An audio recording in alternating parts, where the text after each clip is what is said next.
everybody. Welcome back to the Sad Dad Games podcast.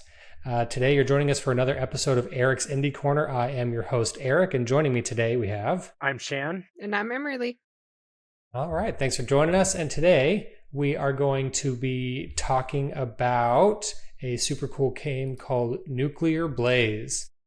Nuclear Blaze is a 2D puzzle action platformer, and it is developed by Deep Night Games, which is mostly solo developed by someone named Sebastian Bernard.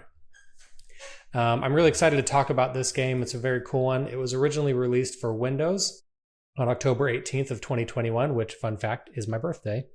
Not 2021, because that would make me 3. But I'll make you the biggest baby ever. It'd make me the biggest baby ever. But October 18th, 2021. Yeah, I've got the Benjamin Button disease. That's what I've got going on.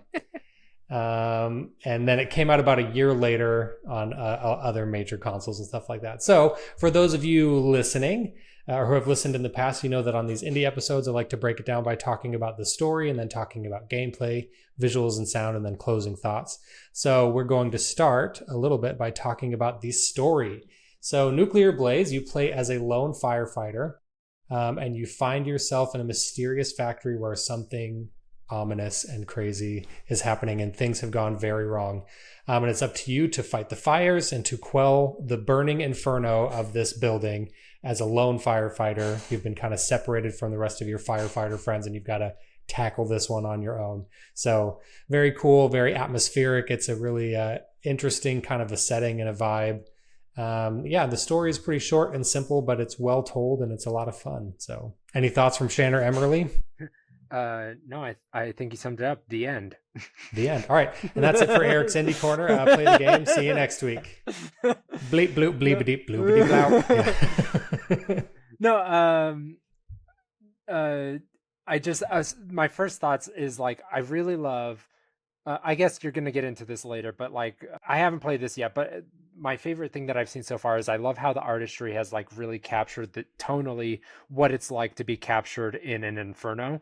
Like, I love that there's this sort of like warm, desaturated palette that looks like you're like a blanket of ash has like clouded over the atmosphere, but like there's like a red hue to it, and I love that there's like this stark tonal contrast to everything, and it kind of feels like the blaze, like there's like a volumetric almost aesthetic to how they captured the smoke to everything, and how they use that for like the lighting, how they use that to look like there's smoke, how they use that for the lighting and the smoke to give some really cool aesthetic. So just like everything about the artistry, this person like really studied how fire plays with all of these different materials and different elements. Like, fantastic eye for that stuff. It's really impressive. Maybe this creator was a pyro themselves and they really studied how this should look, and maybe the story is based off of them and their real life experiences. I've never been in a fire myself, but I have played Uncharted, and I know what it's like to run out of a burning building. That, in that sense. But yes, everything that Shan said, it looks really well put together. What a set piece. Was that Uncharted 3? Running out of a giant burning mansion building? I want to say it was 2 or 3 because the graphics weren't fantastic yet. If it was Uncharted 2, then Uncharted 2 goes down as like the greatest action adventure game of all time, because that's too many great things for one game. It's really great. Yeah, I'm trying to think. I don't remember which one. It's been a minute since I played the Uncharted games. But that's, I feel 3. like... Okay, that was like one of the best things about Uncharted 3, but it thank goodness it's not also an Uncharted 2, because that's too many great things. There's too many great things. Yeah, they had to space it out a little bit. Yeah, I feel like the Uncharted series is going to have to be one that we cover sooner or later on the longer episodes of the podcast. I want to do all of them as I can't I can't replay treatment. the first one. I can't get past that Sea-Doo section. It's so Oh, I love the terrible. first one. It's so Not cute. the Sea-Doo section. Sea-Doo. Worst gaming mechanics I have ever seen. But going back to this game, anyways, yes, it looks pretty fantastic. Tell me, Eric, playing this game, were you just as chaotically running as you were in Uncharted 3? Because when that fire sequence happened in Uncharted, I was squealing like a pig being cooked over a fire, and I was just running around so chaotically trying to get out of that building. Yeah, so I think the answer in short is yes. There are definitely parts where you're frantically running around, and that's a good segue into the gameplay portion of our discussion. Gameplay is what is one of the bullet points that I feel like makes this game very unique, because there aren't really any enemies. You're just in a burning building, and your objective is to put out the fire. So you're not really fighting bad guys. You have a hose, and you're putting out the fire. And so you kind of move forward. It's like you're in this room, and it's a very specific scenario. Like, here's where the fire is. Here are the obstacles, and it's almost like a puzzle where you have to figure out the most efficient way to put out the fire. And sometimes you have to find your way through certain obstacles to reach where the fire is. Fire also spreads, and so if you put it out, but you don't get to sometimes there's a fire over here and a fire over here, like on opposite sides. You got to put this one out, and then you have to go get this one, and you have them both out before this one can reignite and start spreading again. And then there are times where there's frantic fire, like you're kind of trying to run away from the fire behind you while you're putting out the fire in front of you. And so it's a good combo of like puzzling how to put out the fire and frantically running away from the fire. And roofs are collapsing and things like that you have to avoid. And there is one cool mechanic where when you kick open a door, there will be a backdraft if there's fire on the other side of the door. Oh, that's cool. So you open the door, and then you have to like dodge out of the way or put up your spray your hose above you to make a little water umbrella that will protect you from the backdraft. And so there's all these cool little mechanics that really feed into that gameplay of like, you are a firefighter, you're here to put out this fire. And it's such a clever mechanic that I haven't really seen quite like this in another game. So very cool. I think we're missing an opportunity to really lean into saying fire, like with an Irish accent. A firefighter. Yeah. A fire. Are you at a sea parks? There's a fire at a sea parks. At the sea parks. It's a very weird place to go on fire. A fire. I think we have to say fire that way. Fire for the rest of the show. Yeah, I'm not gonna do an Irish accent for the whole thing because I'm gonna do an Irish accent for the rest of the episode, and fire. all of you Irish people, all of the Irish people listening are just gonna have to be offended by my terrible by my terrible Irish accent for the rest of the show. With it. Yeah, and not only can I get away with it because I'm part Irish, but also because I want to do it. I might be part Irish. We're not part Irish. We're part Scottish. I don't know where you're getting the Irish from. Everyone is part something if you go back far enough. I don't care. I want to say fire. And not get canceled. I don't care about being canceled. Everyone, I just want to say fire. Cancel Shan for saying fire like an Irish person. Oi. Cancel me. Come at me. Yeah, so when you were talking about like going around and having to put out all these fires and the chaos of it, it just makes me think of the hours I have spent playing Sims. And when the fire happens in Sims and you have to like try and get them to put out the fire and they're just freaking out.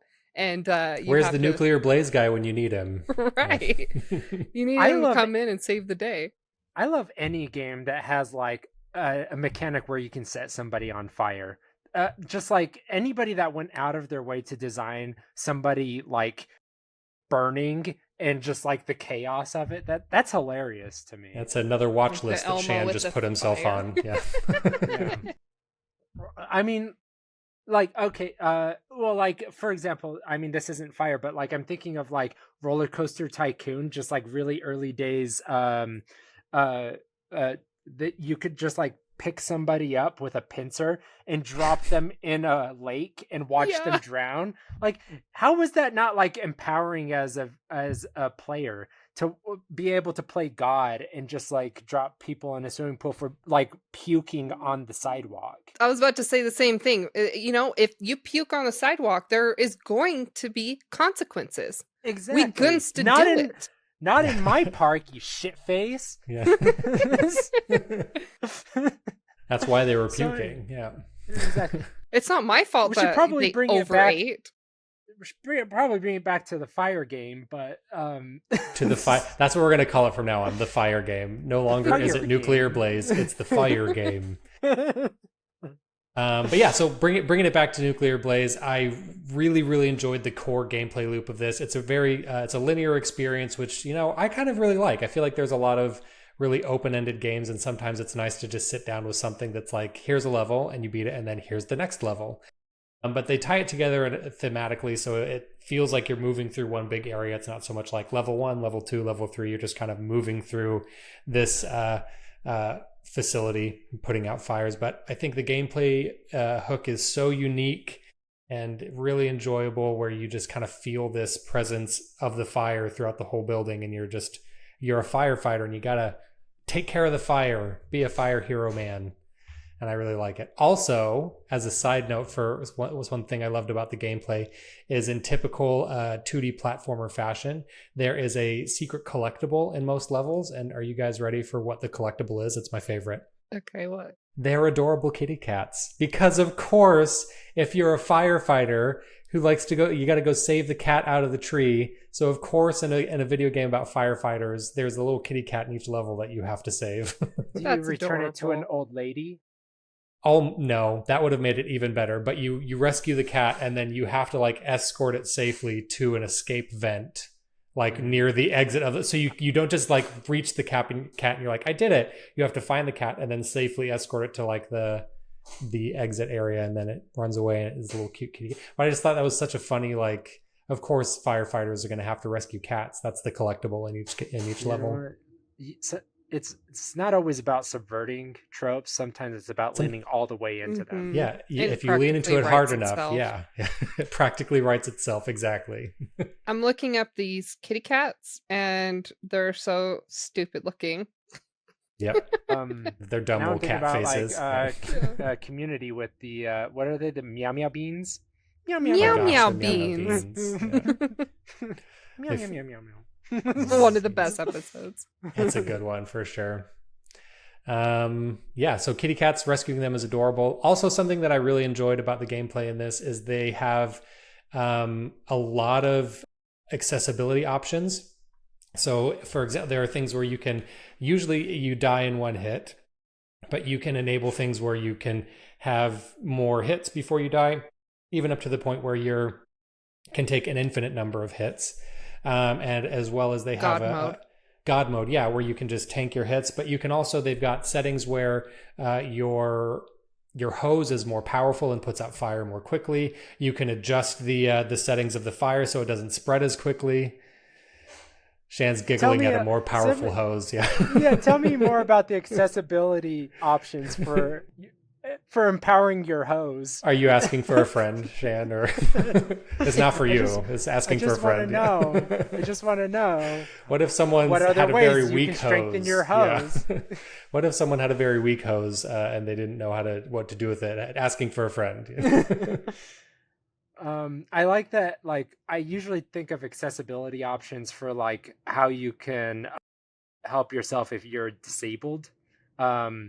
But in this case, it's just, what if you're bad at playing video games? Yeah, well, or if you're a little kid, like, because my oldest daughter was watching me play this, and she said, "Can I?" And it's not super difficult, but it's not a super easy game.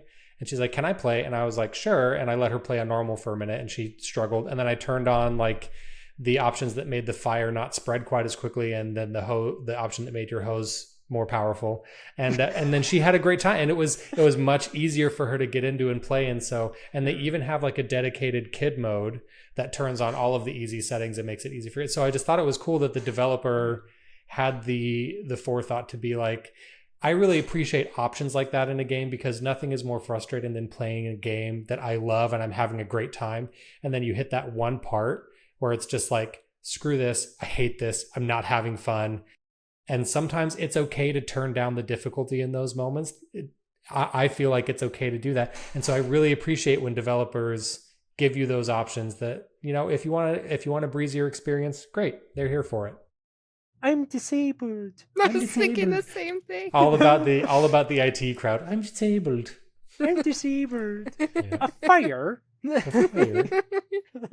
So very cool. And then on the flip side of that, they've included a more difficult remixed mode of the game that's called the Hold My Beer mode, where it's like the settings are cranked up. It's a lot more difficult. And also they remix existing levels, but they add in some whole new areas to those levels as well. So it's more than just like a new game plus. It's an extra experience, which doubles the runtime of the game, which is pretty cool in my opinion. So very cool. Gameplay, rock solid, very, very fun, accessible for anyone. So if you like games but are sometimes scared off by overly difficult things, it's super customizable. So don't be scared off by that.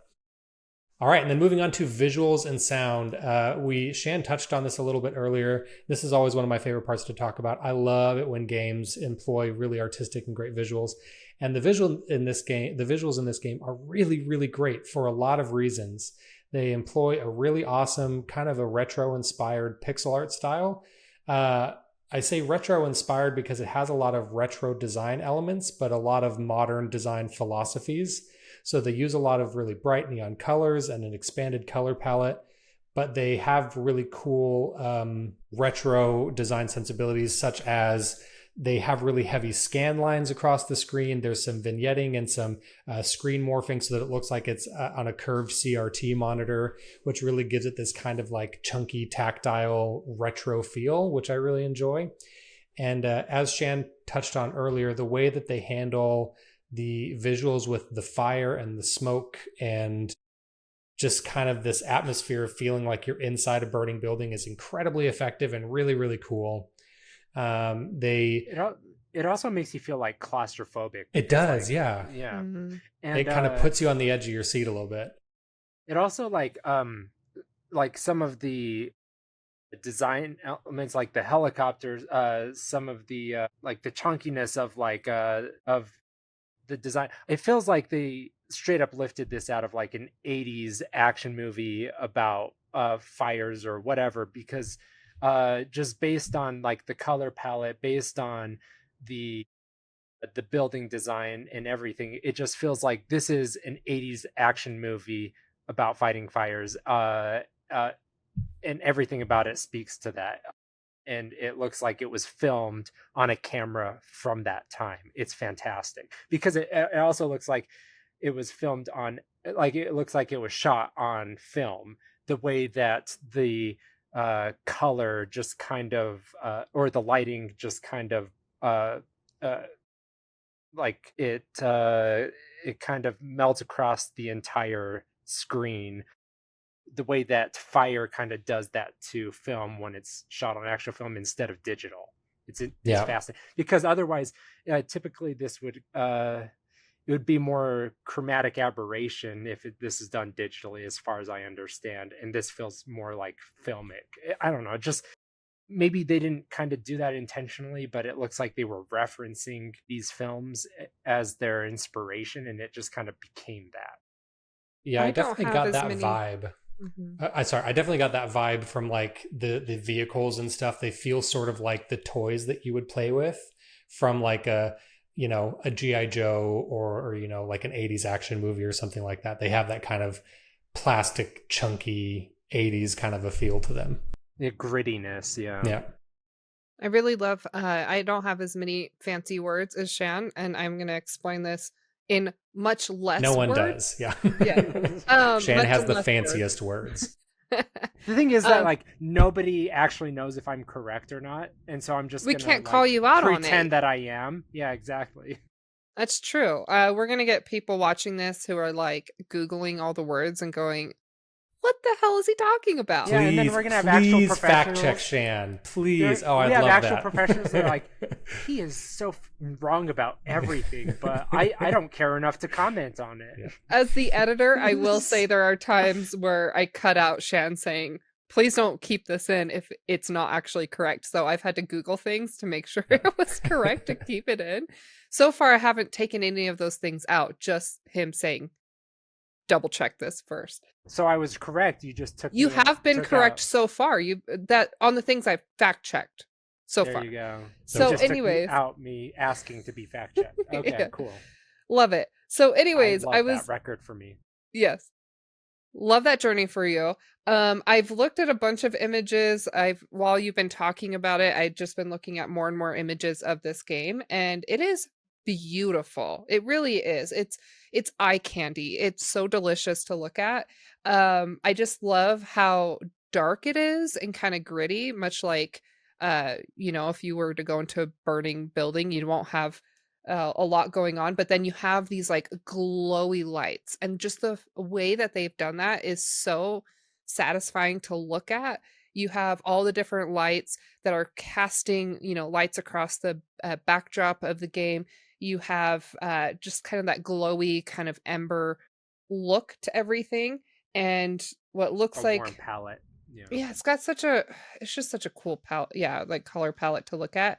And then when it has like these hazy images, I think that's so cool to look at. I just love everything that's going on with the visuals and how they've pulled this off. And it's unlike anything I've seen before, although vaguely makes me think of Zombies Ate My Neighbors, maybe just a Okay, little yeah. bit. I get that. Yeah. Yeah. But yeah, I love how they have all the different lights that kind of, the lights are gradients, and you can see like how things are glowing. I just chef's kiss. Love They it. use a lot of modern lighting effects with pixel art, which I think if done right can look really, really nice. And so fun fact about the developer, so Sebastian Bernard is I think, and I don't know if he currently still is, but at the time of making this game, he was originally an employee of Motion Twin. It was the leading designer on Dead Cells. So you can sort of see a little bit of, for those of you familiar with the Dead Cells art style, which is another game that is absolutely drop dead gorgeous pixel art. And so you can kind of see a little bit of his DNA in both of those projects, especially with the lighting. And one last thing about the lighting that I really enjoy is like Shan was talking about earlier, when there's a fire going, everything is very red and you kind of get this smoggy effect, and the light sort of fills the entire room. And then there's, kind of tense music going on. And then once you put out the fire, once all of the fire in that room is gone, then the whole room color shifts into a much cooler color palette of more blues and dark purples and stuff like that, and then the music kind of turns off. And so it's this very clear visual and audio indicator of like, all right, this room's good, you got all the fire. And it's like, and it gives this kind of like feeling of like, oh good, I got it, now I can move on to the next area. So great visual design, really, really effective at telegraphing success to the player. Right. And That's really good. That's the cool thing about okay, so the smoke is technically going to be a volume that carries the light. So that's why you kind of see that even spread of red light filling up evenly, just that red hue all across. And that's why it feels like very claustrophobic, and like it takes away that it makes you tense. It gives you anxiety because it takes away a sense of it doesn't give you contrast that you need to be able to parse the screen well, to be able to understand what you're doing. So it increases the anxiety as you're playing and really puts you on your feet so that you're really anxious as you're platforming around. What I Yeah. really love about these indie games is, and I haven't played a lot of these indie games, and now like watching and editing all of these Eric's Indie Corners, Yes, that's I all have I a wanted. list. I have a list, like as soon as I can, I'm gonna buy these back to back and I am just going to binge them. Right now I'm on a PS5 binge. But I have never really paid attention to the indie scene. And what I really love about these games is, and it might be because they're limited by funds, limited by resources, and being able to have all of these people to come together to create a Last of Us quality game. But I just love how they kind of lean into these platform style games and they make them so beautiful. And sometimes I love that, like this game, they lean into that pixelated art. And I think it's just, it shows these people who have such a deep love for the retro games, for the games that probably made them fall in love with video gaming. And now they get to do their own game, but they get to do it with modern technology. So I just love when people do these like platformers like Hollow Knight, like what's the name of this game? Nuclear Blaze. Nuclear Blaze. This one looks fun. But I Nice. love how they do these platforming styles, but they really have fun with it with modern technology. They really get to show their fun creativity that older games really didn't have access to. They mostly just did pixels, right? They couldn't do a lot of cool things with it. So I just love, I just feel like it's a love letter to video games in general when they put so much love even into these pixelated games. Because not every game has to be The Last of Us. Not every game has to be we Shan and I have another brother who is he bought the Switch years ago. He kept talking about it. He was so excited about it. And then he got the Switch and he hated it. And he kept complaining about how terrible the graphics were and the frame rate. Like he's so obsessed with the frame rate. And he thought it was such crap. And it's so frustrating. Like I have his Switch in my room right now because he never plays it. And now I just kind of hold on to it because I play it more than him. But it's just like not every game has to be Xbox quality or PlayStation quality. There's always going to be these smaller games that still serve a purpose, that are still fun to play, that are still beautiful to look at. They don't have to have high quality, high acting, all of this other stuff. They don't need to have all of that. They can just be simple and beautiful. So it is a shock to no one that I love indie games. But and I think that No. you put that really well, Emerlie. I think that it makes me so happy to hear you say that you've been editing these and listening to these episodes, and it makes you want to play these games because that's the goal. Indie games are amazing. There are so many amazing indie games and so many talented indie developers. Indie games are a place where passionate people can come and create things that they're passionate about. And I love that so much. Some of my very favorite games of all time are indie games. And some of the most beautiful games I've ever played have had no 3D visuals and no fancy lighting. And there's one in particular that I won't mention here because I'm saving it for another indie episode, but there's been times where I'm playing an indie game and I sit there and I'm just slack-jawed by how beautiful it is. And I love indie games. They're amazing. Give indie developers your support. They super deserve it. I can't, it makes me so happy to hear you say that you're wanting to play these games because that's the whole goal of this segment is I want more people to try out games that they might not have tried otherwise and to try out these indie games because they're great. I have excellent taste. And so I'm not going to put bad games on here. I'm just not going to do it. Also, elephant in the room, AAA is basically dead. We're about to go back to AA and indie, and a bunch of the AAA developers that just got fired.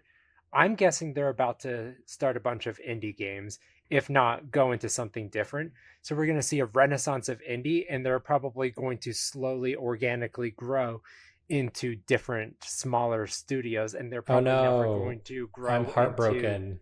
They're probably never going to grow into bigger studios because there's probably never going to be a big enough market. It's going to be a fragmented landscape forever now.